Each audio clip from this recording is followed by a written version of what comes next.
네, 여러분들. 제가 치아 교정 질문 진짜 많이 받는 거 다들 아실 건데요. 이제 재교정 때문에 후회하시는 분들 정말 많이 봅니다. 근데 요즘 많이 느껴지는 게 무조건 싼 곳만 찾다가 망치는 경우가 확산되고 있는 게 처음에는 500만 원 정도지만 재교정은 한 1000만 원 선까지 넘어갈 수 있다는 걸 여러분들이 꼭 염두에 두시는 게 좋을 것 같아요. 재교정 비용 최대 1000만 원. 거기에 시간 낭비까지 엄청 손해를 봅니다. 치과 가기 전 확인해야 될 기준이 뭔지 오늘 영상 말씀드려 보도록 할게요.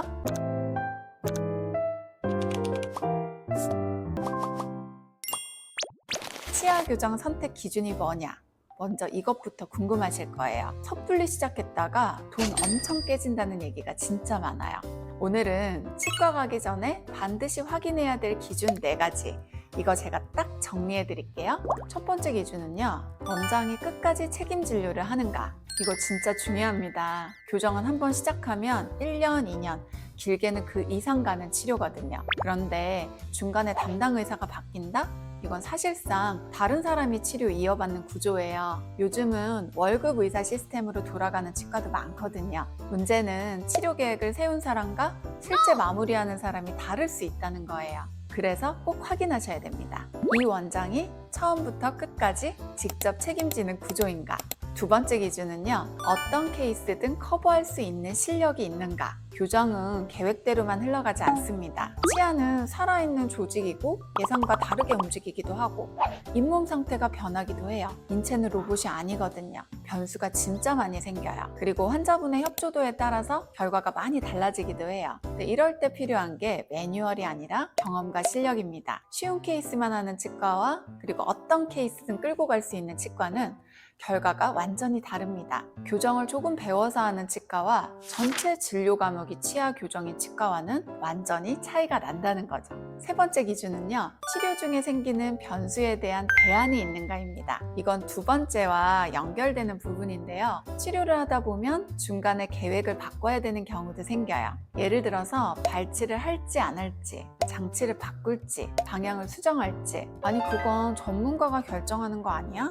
진단을 잘못한 거 아니야? 치료 방법이 왜 바뀌지? 라고 생각하시겠지만 심리적인 부분은 사람마다 주관이 달라요. 그래서 표준이라는 기준을 준수하지만 중간중간에 본인의 의견이나 기준에 대한 것도 고려해야 돼요. 어떤 분들은 입을 정말 많이 넣고 싶어요 라고 했지만 막상 진행하다 보면 이쯤에서는 입 들어가는 것을 멈춰주세요 하시는 분도 계시고요. 교정 중에 발치를 계획했지만 치아를 배열하고 보니까 앞니 각도가 많이 나쁘지 않네요 하면서 비발치료 계획을 바꾸기도 하고요. 철사 교정을 했지만 입안 연조축이 너무 약해서 입병이 나고 밥을 먹을 수가 없어서 수면 교정, 인비절라인으로 바꾸기도 하고요. 또 인비절라인을 시작했지만 장치 끼는 것에 대한 심리적인 장애가 생겨서 철사 교정으로 바꾸기도 합니다. 이럴 때 대안이 없는 치과는 멈출 수밖에 없어요. 하지만 경험이 있는 치과와 치과 의사는 그 상황에 맞는 선택지를 제시합니다.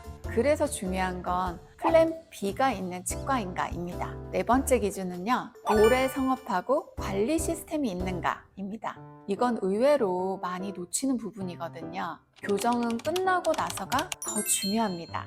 유지장치 관리, 치열 유지 재발 방지. 이 시스템이 없으면 몇 년 뒤에 다시 무너집니다. 그리고 한 가지 더, 치과가 한 자리에서 오래 운영됐는지도 보세요. 솔직하게 말씀드리면 실력 없는 치과는 3년에서 5년 안에 사라지는 경우가 많아요. 중요한 이야기 하나 더 말씀드릴 건데요.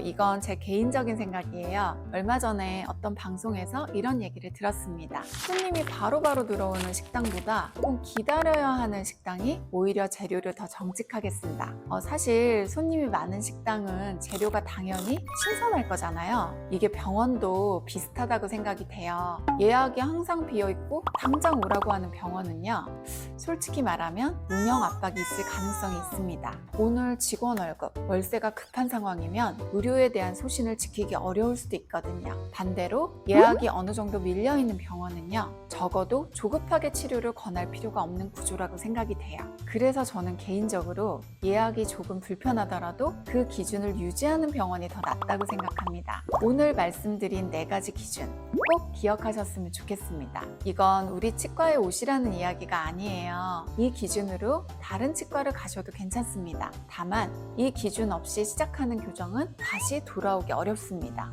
교정은 가격이 아니라 결과로 평가받는 치료예요. 오늘 영상이 유익하셨다면 구독과 좋아요, 알림 설정까지 부탁드려요. 여기까지 치아쌤이었습니다. 다음 영상에서 또 만나요. 안녕.